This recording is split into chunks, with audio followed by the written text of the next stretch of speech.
Hi kabamba! Magandang buhay! Isang masarap na pang merienda naman ang aking isi-share sa inyo ngayon. Ito ay ang ating kakaning Pinoy na palitaw. Medyo nilabel up ko lang yung karaniwan nating palitaw. Baka na-miss mo itong klase na kakanin. Tara at panoorin mo ito. Manood, matuto at mag-enjoy. Welcome ka ulit dito sa Bamba's Kitchen. Ito yung mga sangkap na ating gagamitin. Glutinous rice flour, white sugar, sesame seeds, ginadgad na nyog, cheese at itong food coloring. Para makulay ito ay tatlong kulay yung aking gagamitin, green, yellow at saka violet. Kunti lang yung aking gagawin, nasa 200 grams lang siguro itong glutinous rice flour. Ito lang kasi yung sobra sa ginawa ko noon nung gumawa ako ng palitaw sa latik. Kaya naisipan ko ngayon na magluto ng palitaw. Sayang naman pag hindi ito maluto agad, baka lang ma-stack lang ito. Ginawa ko lang daw itong ating glutinous rice flour. Naglagay lang ako dito ng paunti-unti ng tubig. Pagkagawa ko naman dito sa dough ay dinivide ko lang ito sa tatlo. Dahil nga tatlong kulay nga yung aking gagamitin dito. Nasa sa inyo naman kabamba kung gusto nyo itong lagyan ng pampakulay. Pwede naman kahit wag nyo na itong lagyan ng kulay. After ko naman malagyan ng kulay yung aking dough, ay isinunod ko namang iluto itong ating sesame seeds. Bali nasa 1/4 cup lang siguro itong ating sesame seeds. Nagkakahalaga yan ng 20 pesos. Niluto ko lang ito hanggang maging golden brown. Wag nyo itong pagkatustahin para hindi ito mapait.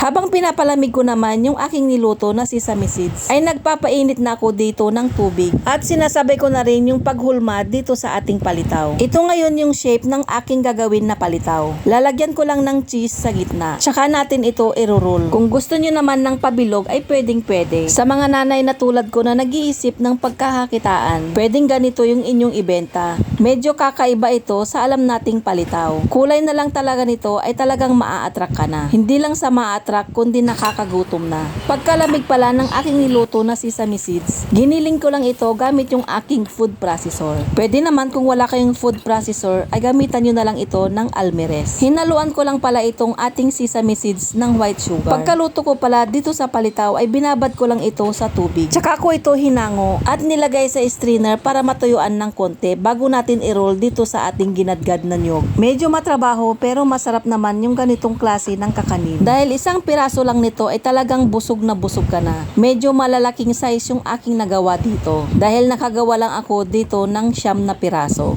After ko naman ito ma-roll sa ginadgad na nyog, tsaka ko naman ito bubudburan ng aking pinaghalong asukal at sesame seeds. Ay naku kabamba, amoy pa lang ng ating sesame seeds ay talagang matatakam ka na. Lalo na't nakakatakam din ang kulay nito. Isa rin kasi ito sa aking mga paborito na merienda. Ikaw kabamba, baka na miss mo na rin kumain ng palitaw. Kaya try mo na rin yung ganitong luto, palitaw roll with cheese filling. Paki-like and share na lang itong video na to para mapanood din ng iba. Paki-follow mo na lang ang aking page pag di ka pa nakapag-follow. Tara at magmerienda na tayo. Maraming salamat sa panonood kabamba. Hanggang sa muli!